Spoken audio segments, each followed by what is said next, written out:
Saudaraku yang dikasihi Tuhan Yesus Kristus, tanggal 15 Oktober 2022 kita bertemu kembali di dalam kasih Tuhan.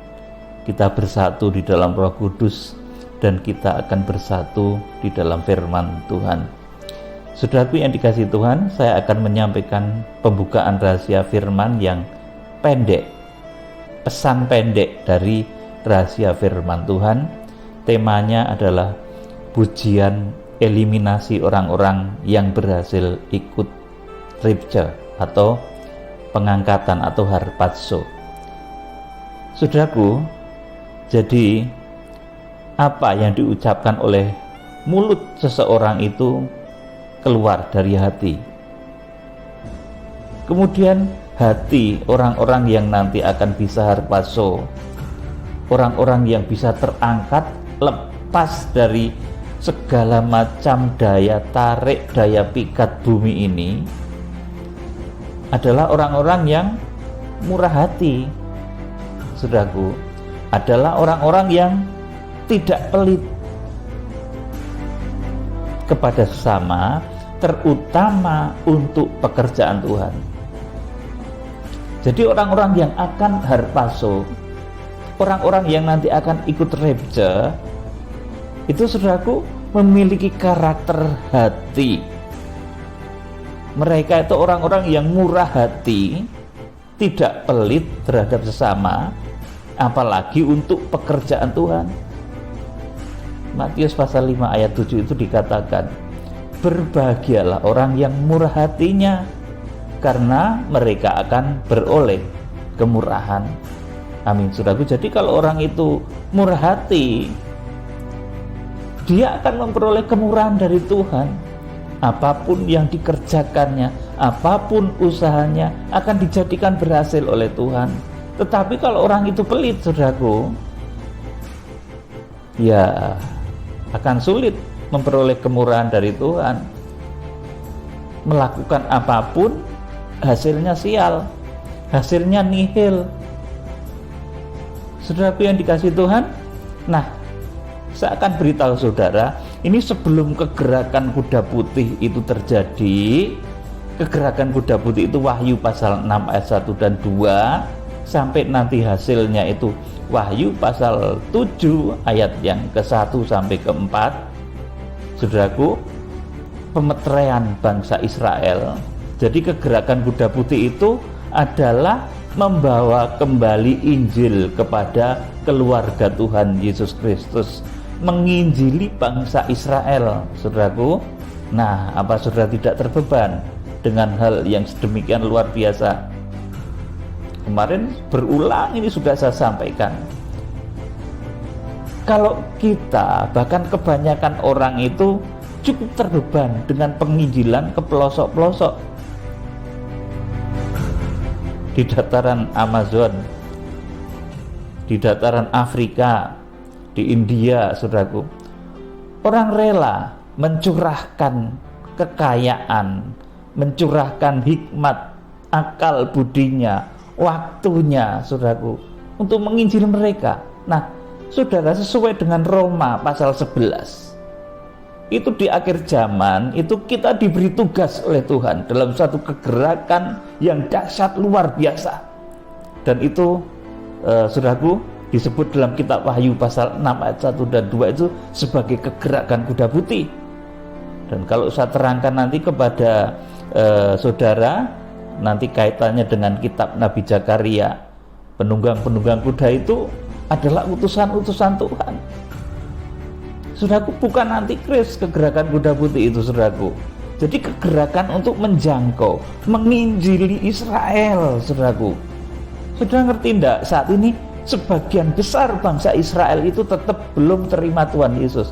Nah, ketika kegerakan kuda putih ini terjadi, oleh Rasul Paulus dikatakan Injil itu untuk bangsa Israel itu merupakan saudaraku, oleh karena Injil mereka itu menjadi seteru Kristus, saudaraku. Jadi bangsa Israel itu menjadi seteru Kristus oleh karena Injil. Tetapi di akhir zaman mereka harus kita jangkau lewat kemurahan yang kita peroleh. lewat hikmat yang ada, yang Tuhan percayakan kepada kita, lewat kekayaan, lewat kuasa, saudaraku, itu kita harus menjangkau, menginjili bangsa Israel. Nah, sebelum kegerakan kuda putih atau penginjilan kepada bangsa Israel itu, tentunya, saudaraku, ini memakan banyak pengorbanan dan biaya. Saudaraku, jangankan kok menginjil ke Israel, ya saudaraku, untuk bisa fellowship di berbagai tempat itu, saudaraku, itu memakan banyak biaya, saudaraku.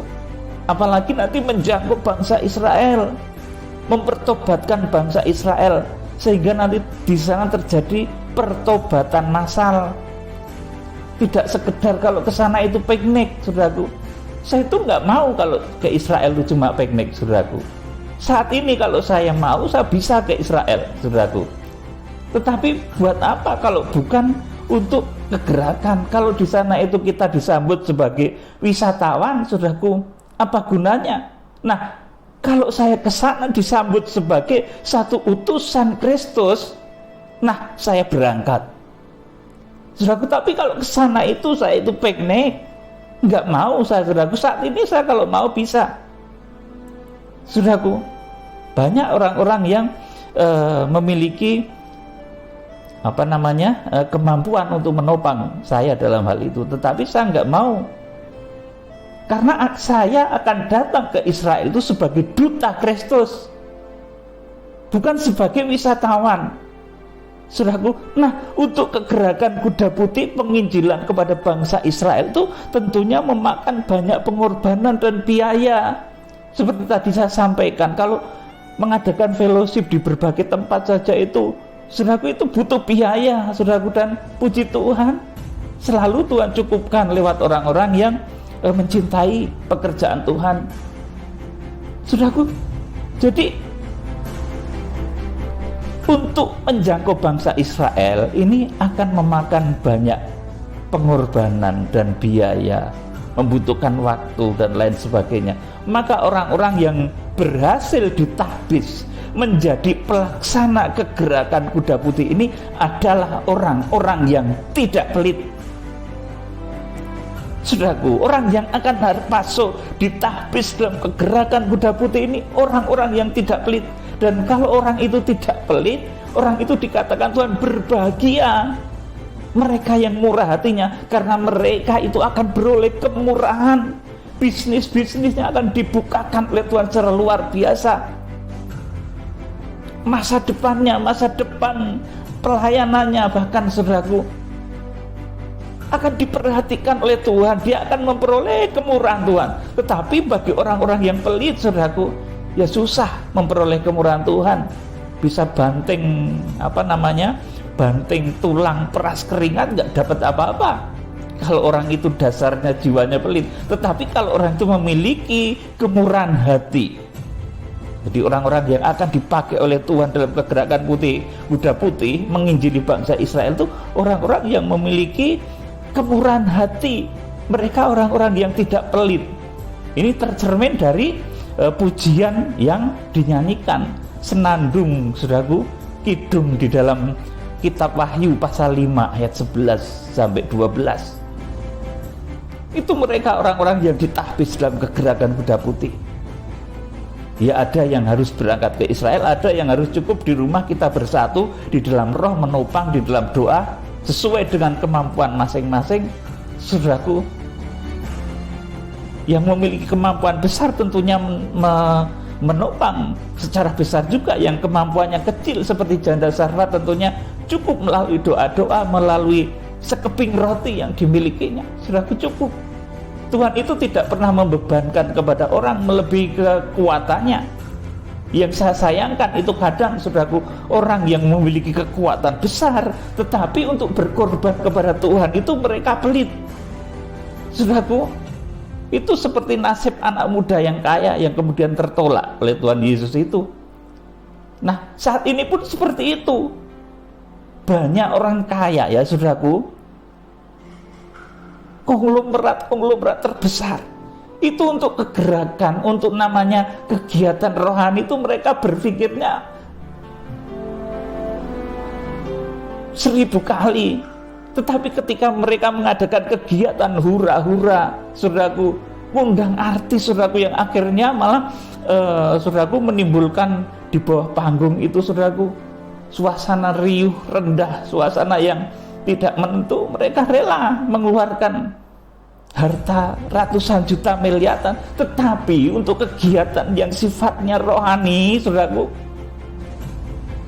ini kebanyakan memang seperti anak muda yang kaya itu, yang ditantang oleh Tuhan Yesus itu, saudaraku yang dikasihkan. Tetapi ada juga yang berhati laksana Salomo.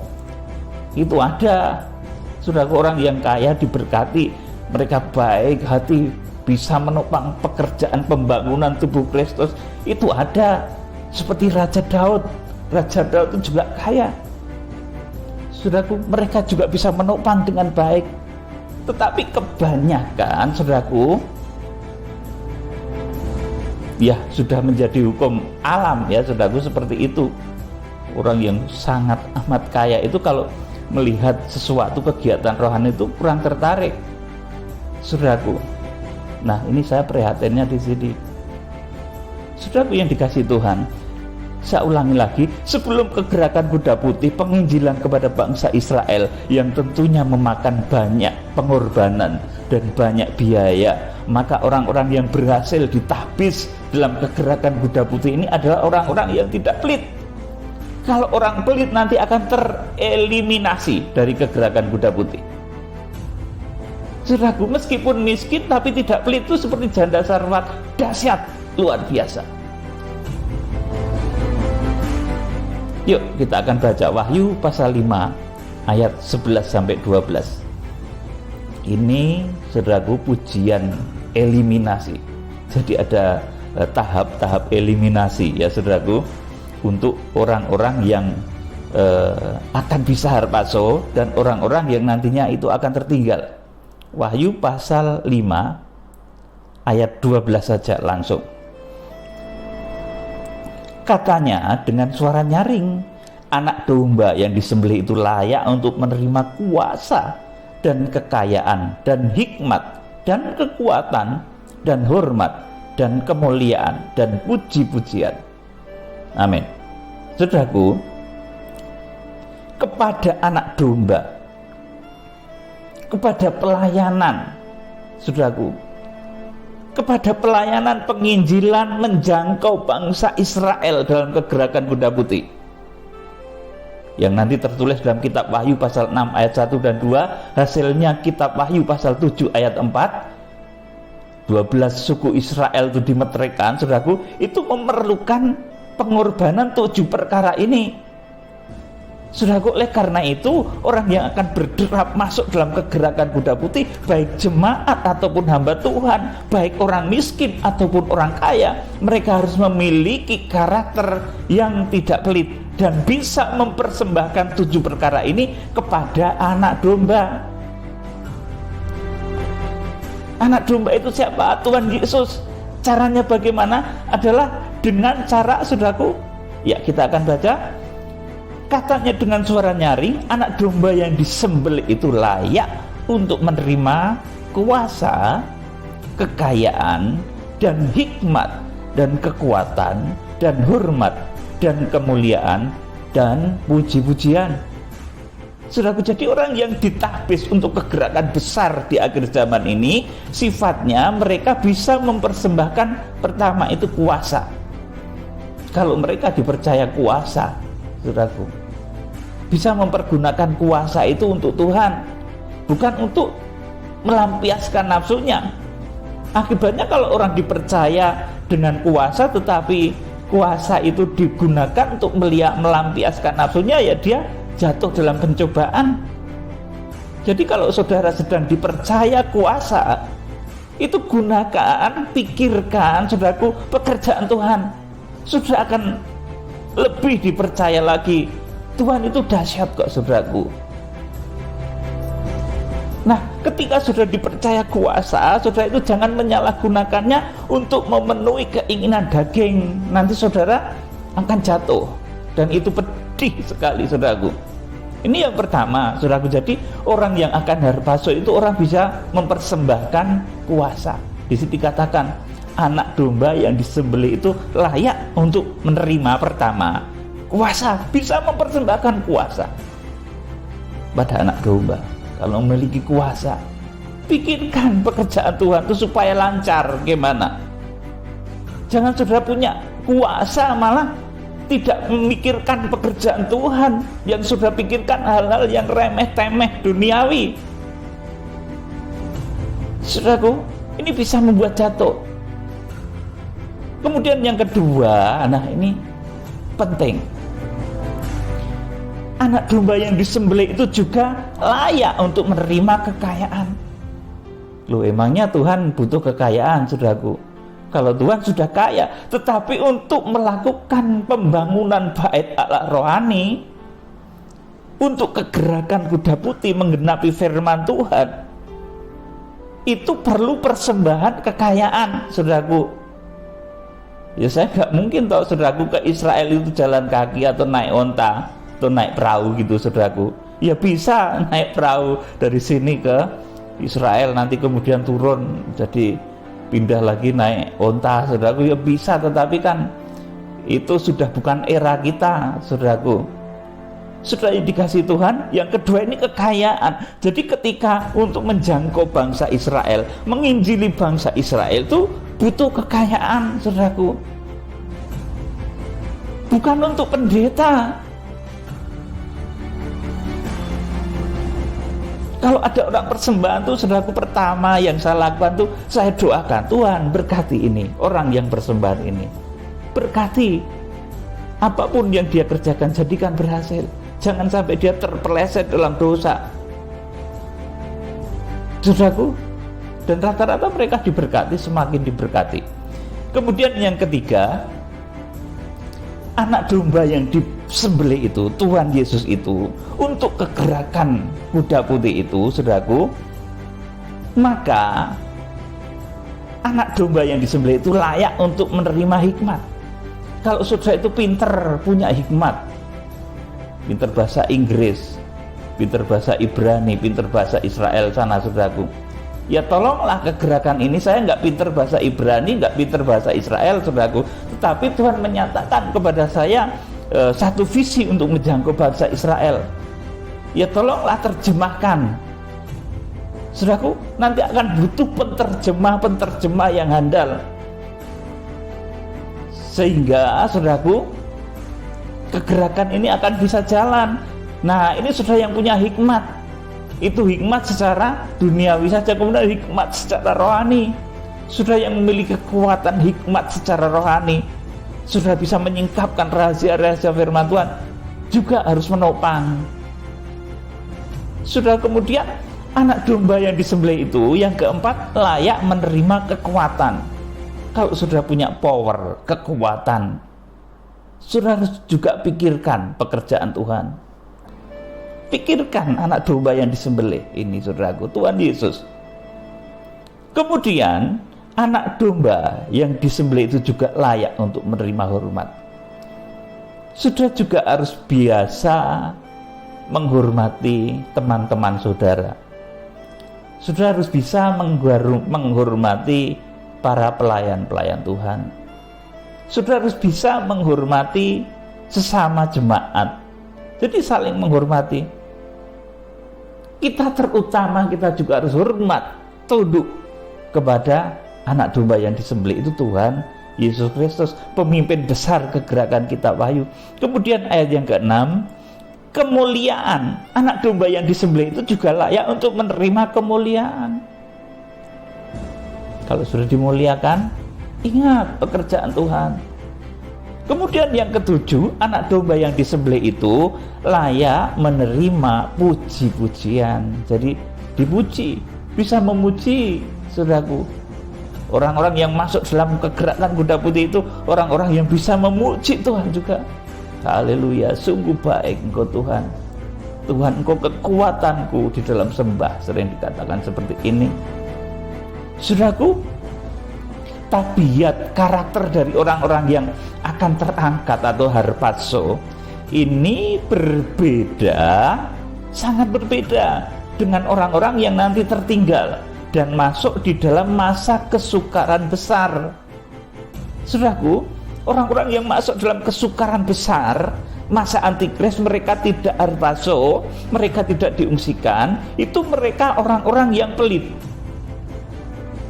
Saudaraku, orang yang tidak terbeban, hatinya itu, saudaraku, memiliki karakter pelit, tidak ada kemurahan hati. Saudaraku, kita akan membaca, ini bedanya ya saudaraku. Wahyu pasal 7 ayat 9 sampai 12 ini banyak sekali nanti di antara orang Kristen, kumpulan besar orang banyak. Saudaraku, Wahyu pasal 7 ayat 9 sampai 12. Kemudian daripada itu aku melihat sesungguhnya suatu kumpulan besar orang banyak yang tidak dapat terhitung banyaknya, dari segala bangsa dan suku dan kaum dan bahasa, berdiri di hadapan tahta dan di hadapan Anak Domba, memakai jubah putih dan memegang daun-daun palem di tangan mereka. Dan dengan suara nyaring mereka berseru, keselamatan bagi Allah kami yang duduk di atas tahta dan bagi Anak Domba. Mereka bisa memuji Tuhan juga. Kemudian, dan semua malaikat berdiri mengelilingi tahta itu, dan tua-tua dan keempat makhluk itu, mereka tersungkur di hadapan tahta itu dan menyembah Allah sambil berkata, amin. Puji-pujian dan kemuliaan dan hikmat dan syukur dan hormat dan kekuasaan dan kekuatan bagi Allah kita sampai selama-lamanya. Amin. Saudara, Wahyu pasal 7 ayat 12 ini adalah karakter dari orang-orang yang selamat, tetapi mereka akan mati di masa antikris. Mereka akan mencuci jubah mereka di dalam darah Anak Domba, karena mereka tidak memiliki perbuatan-perbuatan yang baik, orang Kristen, tetapi saudaraku, mereka pelit, mereka tidak bisa berbuat baik. Apa yang bisa mereka persembahkan untuk Anak Domba? Saudara, kita akan lihat yang dipersembahkan kepada Anak Domba ini nomor satu, puji-pujian. Saudaraku, nah, kalau tadi yang Wahyu pasal 12, Wahyu pasal 5 ayat 12 itu pertama mempersembahkan kuasa ya saudaraku. Kalau Wahyu pasal 7 ayat 12 ini orang-orang yang tertinggal, itu mereka bisa memuji Tuhan, bisa oh haleluya, Tuhan itu ajaib, luar biasa saudaraku. Jadi nanti yang tertinggal itu nggak cuma jemaat, hamba Tuhan juga ada yang tertinggal saudaraku, kalau tidak memiliki karakter Wahyu pasal 5 ayat 12 tadi saudaraku. Kemudian yang kedua ini kemuliaan. Nah, kemuliaan yang di sana tadi juga ada ya. Kemudian yang ketiga hikmat, itu juga ada yang di Wahyu pasal 5 ayat 12. Kemudian syukur, ini di Wahyu pasal 5 ayat 12 juga ada.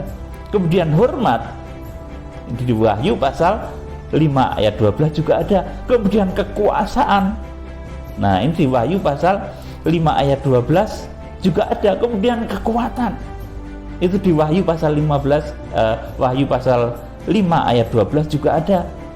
Yang berbeda itu Wahyu pasal 5 ayat 12 itu mereka bisa mempersembahkan kekayaan, mewujudkan puji-pujian, ucapan syukur mereka itu di dalam perbuatan. Nah, ini bedanya. Sedangkan orang-orang yang tertinggal itu bisa memuji-muji Tuhan, tetapi tidak bisa mewujudkan puji-pujian, ucapan syukurnya itu dalam bentuk nyata. Mereka pelit. Saudaraku, akibatnya mereka tertinggal. Bukan berarti kerajaan surga itu bisa dibeli, tidak saudaraku, tetapi ini pencerminan dari karakter hati. Karena orang-orang yang harpazo itu artinya pemurah, penuh kasih. Saudaraku, sedangkan orang yang gagal masuk di dalam harpazo, kemudian mereka saudaraku terpaksa masuk di dalam masa kesukaran besar, mereka harus mati dan mencuci jubah mereka di dalam darah Anak Domba, itu mereka orang-orang yang pelit, tidak bisa mewujudkan puji-pujiannya, ucapan syukurnya itu dalam persembahan nyata. Ya mereka cuma ngomong, saudaraku, puji-pujian, kemuliaan, syukur, hormat, saudaraku. Nah, saudaraku, kita jadi ngerti sekarang, saudaraku. Mereka menyembunyikan kekayaan mereka terhadap misbah Tuhan, terhadap pekerjaan Tuhan. Saudaraku, jadi orang yang menyembunyikan kekayaan mereka terhadap misbah Tuhan, ini berbahaya. Saudara, orang yang menyembunyikan kekayaan negara saja berbahaya, saudaraku. Apalagi orang yang menyembunyikan kekayaan terhadap misbah Tuhan, terhadap pekerjaan Tuhan. Ini berbahaya, mengakibatkan orang semacam itu, saudaraku, tidak mendapatkan perlindungan ketika masa antikris tiba. Mereka tidak ikut harpazo. Saudara yang dikasih Tuhan, pelit bagi mesbah Tuhan ini, saudaraku, ini juga bisa dibungkus dengan kata-kata dan kalimat-kalimat yang manis, loh, saudaraku. Jadi orang yang pelit bagi mesbah ini bisa membungkus dengan kata-kata yang manis juga, dengan kalimat yang manis. Berdasarkan ayat juga, kita kan sudah mempersembahkan tubuh kita seperti Roma 12 itu, sudah mempersembahkan tubuh kita. Buat apa kita persembahkan kekayaan? Nah, dibungkus dengan kata-kata seperti itu. Padahal itu cuma berkelit saja supaya mereka bebas menyembunyikan kekayaannya di depan mesbah Tuhan. Ada lagi yang berkata, kita kan sudah berderma untuk orang-orang miskin di jalanan, kita sering bagi-bagi duit pada mereka. Saudaraku, kita sering bagi-bagi nasi bungkus terhadap mereka. Saudara, saya beritahu, namanya persembahan bagi mesbah Tuhan dengan berderma itu beda. Kalau sudah persembahan untuk mesbah Tuhan misalkan akan digunakan dalam kegerakan kuda putih, ini beda kalau saudara memberikan duit kepada pengemis di pinggir jalan, sangat beda. Ketika sudah memberikan kepada Tuhan, kepada pekerjaan Tuhan, kalau sudah belajar dari mesbah korban bakaran, itu tingginya 3 hasta, itu segini ya, saudaraku.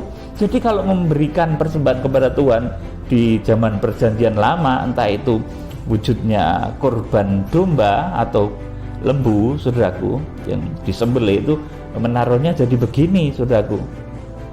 Nah, kalau ada peribahasa tangan di atas lebih baik daripada tangan di bawah. Ketika kita persembahan di depan mesbah Tuhan itu, kita nggak bisa tangan di atas. Memberi untuk mesbah Tuhan itu namanya persembahan. Kita nggak bisa tangan di atas seperti kepada pengemis.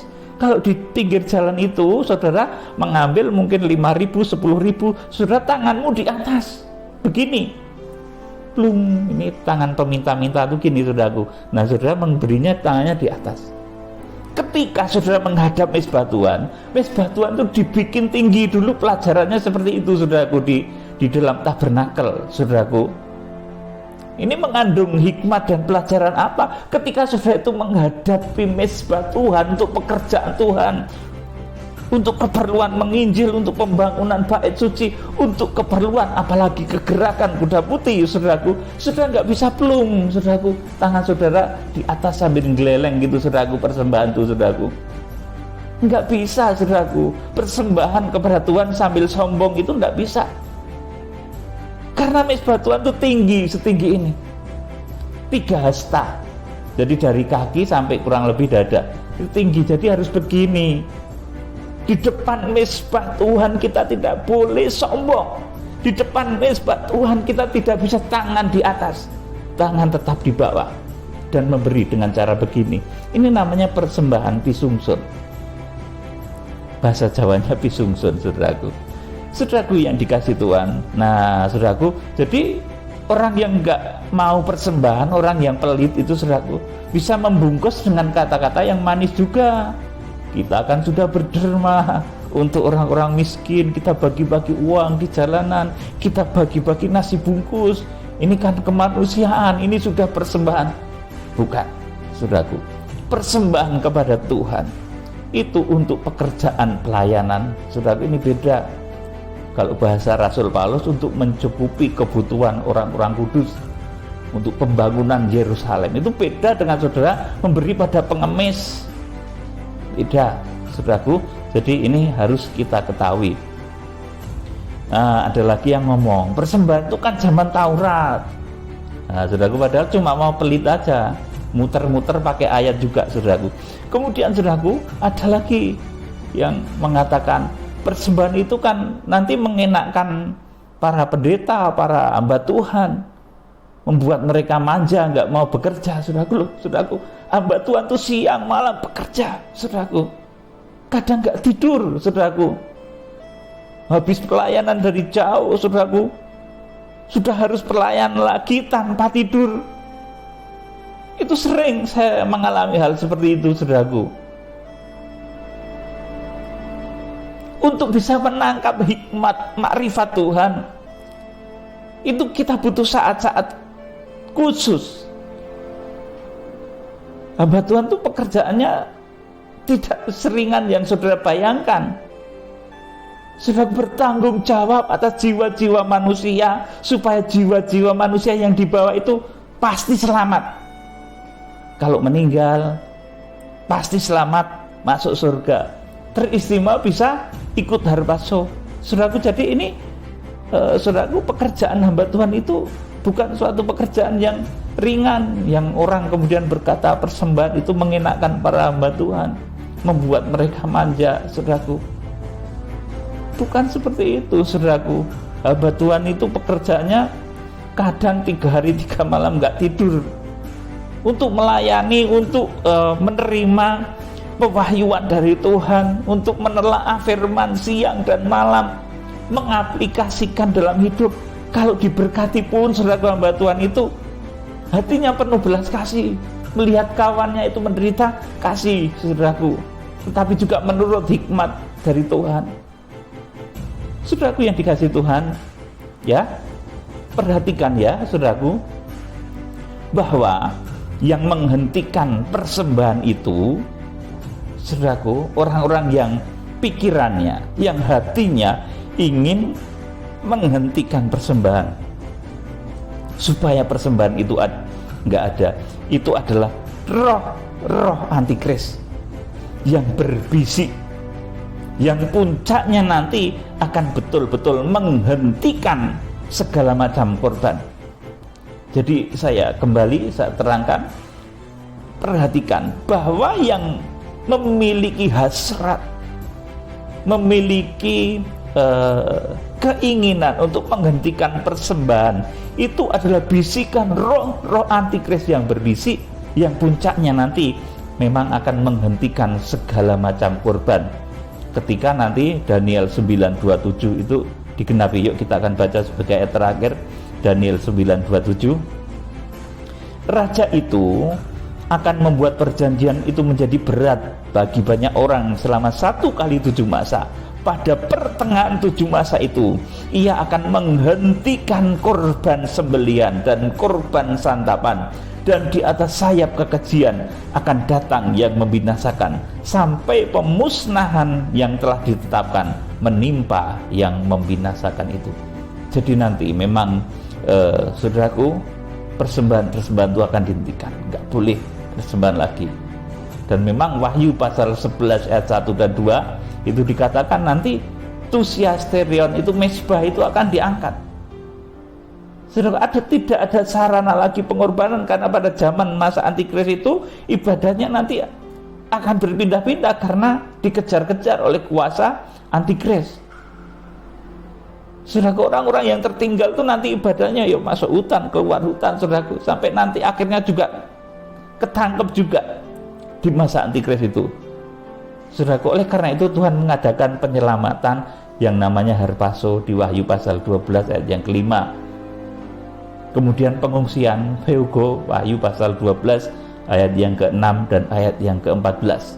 Kemudian yang saudaraku, yang rohaninya itu pelataran, itu mereka diperkenankan untuk diperangi oleh naga atau si antikris. Saudaraku yang dikasih Tuhan, jadi roh yang berbisik kepada seseorang untuk membolak-balikkan kata supaya nggak ada persembahan lagi, itu sebenarnya roh antikris yang nanti puncaknya memang akan menghentikan segala macam bentuk persembahan. Kiranya Tuhan memberkati saudara. Kalau saudara diberkati dengan 7 perkara dengan kuasa, manfaatkan kuasa itu. Pikirkan pekerjaan Tuhan. Kalau saudara dipercaya dengan kekayaan yang melimpah, manfaatkan kekayaan itu. Pikirkan pekerjaan Tuhan. Pikirkan menginjil bangsa Israel. Kalau sudah diberi hikmat, sudah bisa mengerti berbagai macam bahasa dengan baik. Bahasa Ibrani, bahasa Israel, bahasa Yunani, saudaraku. Saudara manfaatkan dengan baik. Sudah dipercaya kekuatan, manfaatkan dengan baik untuk Tuhan. Hormat, kemuliaan, dan puji-pujian bagi Tuhan. Jangan saudara salah gunakan kekuasaan itu, kekayaan itu. Kalau kekayaannya melimpah malah disalahgunakan untuk mengundang keinginan daging, itu sangat berbahaya, yang nanti bisa menjatuhkan. Seperti halnya kalau seseorang diberi kuasa tetapi dia menyalahgunakan kekuasaan, itu juga sangat berbahaya, bisa membuat seseorang jatuh seketika. Saudaraku, kiranya Tuhan Yesus Kristus, pemimpin besar kegerakan Kitab Wahyu, memberkati saudara dengan 7 perkara yang dasar. Salam penuaian. Haleluya. Amin.